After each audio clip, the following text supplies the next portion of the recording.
Marc Abrams along with Ray Flores here at the Thunder Valley Casino Resort in Lincoln, California, just up the road from Sacramento. Got a great night of boxing, as it says behind us. ESPN's Friday Night Fights returning, another great show. We'll start from the top. We'll work our way down. Juan Carlos Burgos, so close. 130-pound world champion. Should have the belt around his waist. Take on late replacement Yakubu Amidu. Well, it's going to be an interesting fight, Mark, because Yakubu Amidu comes in. He's a champion. Has been a champion down in Ghana. Has racked up some regional titles and has an impressive record of 20 wins against 4 defeats. Taking on somebody like Juan Carlos Burgos, you don't know how Juan Carlos is going to respond after literally getting the bad end of the deal when it came to his fight against Roman Rocky Martinez. He landed 93 more punches. A lot of people, myself included, many boxing pundits and observers and writers and journalists along the lines, believe that Juan Carlos Burgos defeated Rocky Martinez. Martinez avoided him in the rematch, which is why Juan Carlos Burgos has to fight Amidu tomorrow night. The question is, can Juan Carlos Burgos, can he avoid having a letdown? Amidu is not a world champion. Still a dangerous fighter, but this is not for a world title. Still the main event of ESPN Friday Night Fights, which is nothing to slouch upon. However, it isn't the world title that Burgos is looking for. He needs to look impressive. He needs to look dominant. Amidu is a wounded fighter. He's lost a couple fights, but still is a dangerous, crafty fighter. We all know what the fighters from Ghana bring to the table. The names like Azuma Nelson ring loud and clear to many boxing fans throughout the world. So it's going to be a very interesting fight, and it's kind of a trap fight for Juan Carlos Burgos. We'll see if he can pass the test tomorrow night. We've got an interesting co-feature, much like our last fight show we did back down in Jacksonville. An unknown, untested Brazilian coming up to North America, to America, here to Sacramento. Last time was Patrick Teixeira, passed the test for flying colors. Jose Nilson dos Santos Silva, could he be next in line? Well, not to interrupt you, but he's taking on a guy coming off a great win in Miguel Acosta, who beat Miguel Acosta in Miguel Gonzalez.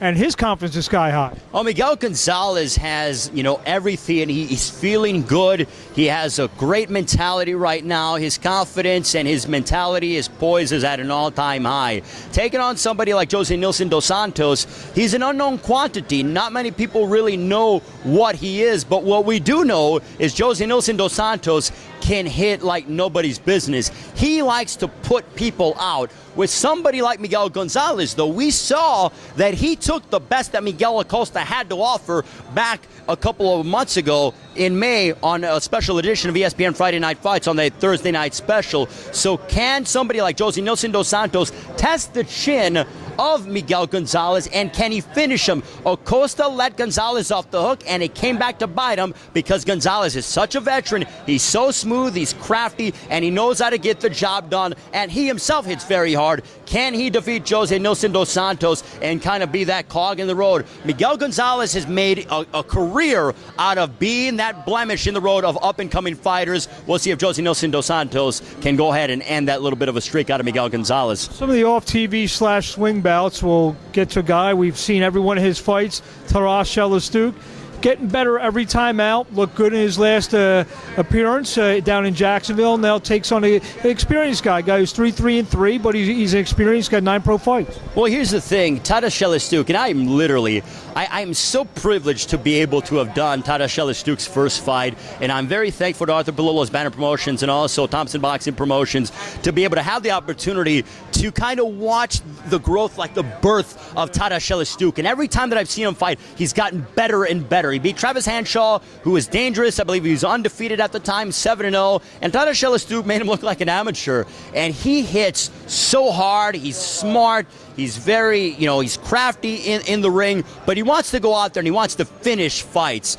World champions close the show. Taras Shelestuk can do that, and against a fighter that's 3-3-3, he's coming from Texas. He's not going to want to go ahead and lay down, but Taras Shelestuk is somebody to look out for, a world champion down the line. Now, there's one guy on this card that you can't miss, literally, figuratively. 6'9.5", 6'10". He's actually down in weight, 315. He was 326. Justin Gossley. I mean, it was his first time. We actually saw him walking around in California in May. Now we see him with the weigh-in. This is a massive man. And you know what? I haven't seen him fight, but with heavyweights going down like flies in America, with the exception of Tony Thompson, who's actually on a little bit of a roll. We saw that with Malik Scott. Guy's 6'9", 325 pounds.